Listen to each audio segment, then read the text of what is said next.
নমস্কার, welcome to Hazra biochemic and homeo practice.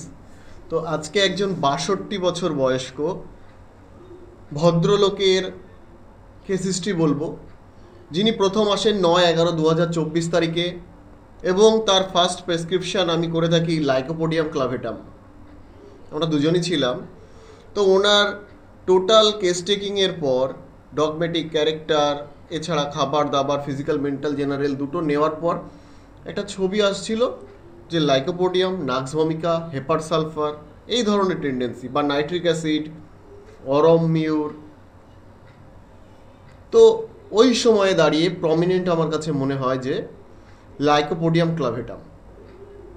তো 9/11/2024 আমি প্রেসক্রাইব করি লাইকোপোডিয়াম ক্লাভেটাম 0/1, 0/3, 0/5 টুয়াইস ডেইলি।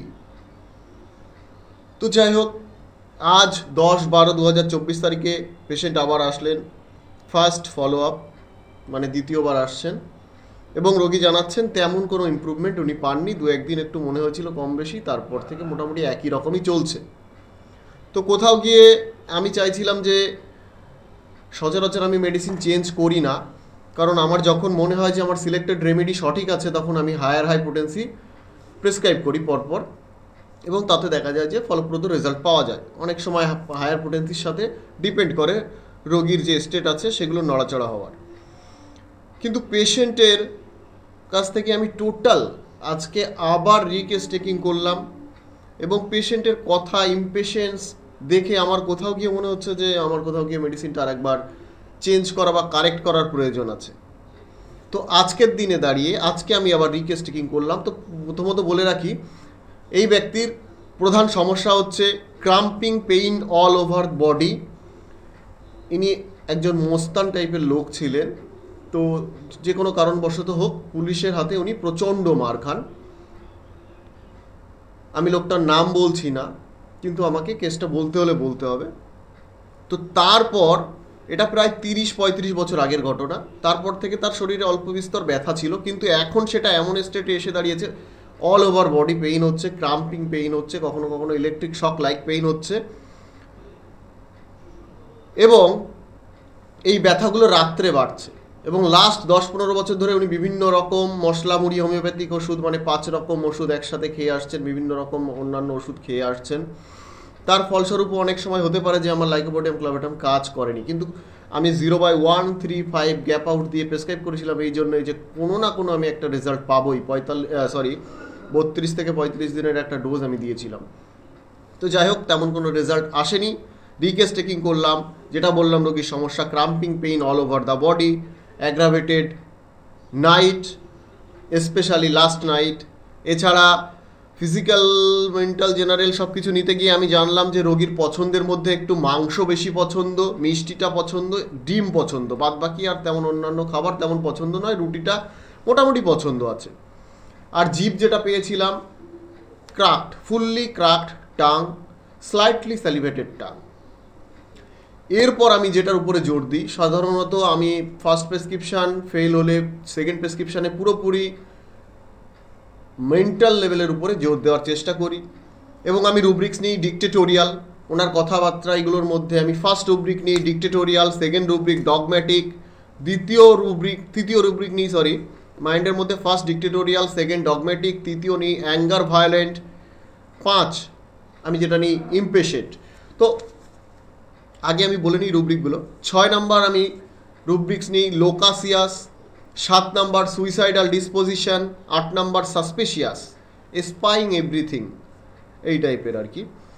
10 নাম্বার আমি রুব্রিক্স নিই হেড স্ট্রং, 11 নাম্বার আমি রুব্রিক্স নিই টকিং বিজনেস অফ।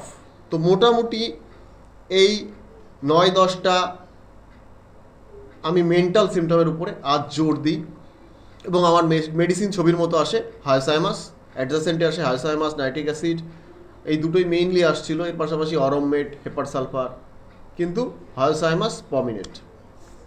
তো দেখুন, ডিকটেটোরিয়াল ডগমেটিক ব্যাপারটা তো ছেড়েই দিলাম। ডিকটেটর টাইপের ব্যক্তি ইনি, রাগ খুব ওনার বেশি। উনি একসময় মস্তান টাইপের ছিলেন, এখনও পর্যন্ত উনি কোনো রকম ইনডিগনেশন সাপোর্ট করেন। ওনার যেটা মনে হয় যে ডিকটেটোরিয়াল টাইপের ব্যক্তিত্ব যেহেতু যে ওনার যদি মনে হয় যে এটা খারাপ, এটা ঠিক নয়, তো ঠিক নয়, তাকে মারতেও উনি রাজি আছেন। এর পাশাপাশি ইমপেশেন্ট, ওনার কোনো কিছুতে কোনো পেশেন্স নেই, মোটামুটি একটু কিছু হলেও ঘাগুতো দিয়ে দেবো, মেরে দেবো, কেটে দেবো, এই ধরনের টেন্ডেন্সি। এর পাশাপাশি পেলাম লোকাসিয়াস, এবং উনি বারবার বলছেন ব্যথা মাঝে মাঝে এমন হয়, মাঝে মাঝে মনে করি যে সুইসাইড করবো, ট্রেনে গলা দেবো, এই করবো ওই করবো। তো suicidal disposition, naked desire of. আমি কথায় কথায় আমি রোগীর থেকে জানতে পারলাম যে উনি জামা কাপড় পরিধান করে থাকার থেকে জামা কাপড় যত কম পরে থাকা যায় এমতো অবস্থায় উনি নিজেকে খুব বেটার ফিল করান।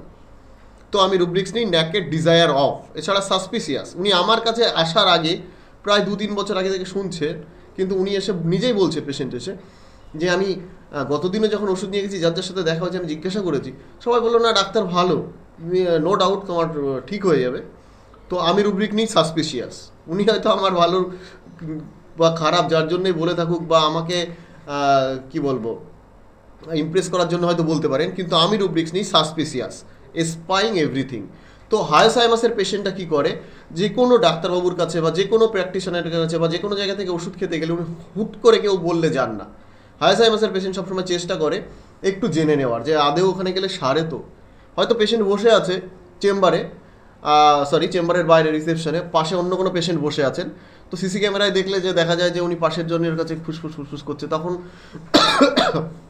জিজ্ঞাসা করলে জানা যায় যে উনি জানতে চাইছিলেন, বা ওই পেশেন্টটা যদি কোনো ক্রমে তার আগে চেম্বারে প্রবেশ করেন, তার থেকে জানা যায় যে উনি জানতে চাইছিলেন যে আপনি এখানে কতদিন ধরে ওষুধ খাচ্ছেন, আপনার হেলথের এখন স্টেট কেমন আছে, মোটামুটি কি কাজ হচ্ছে।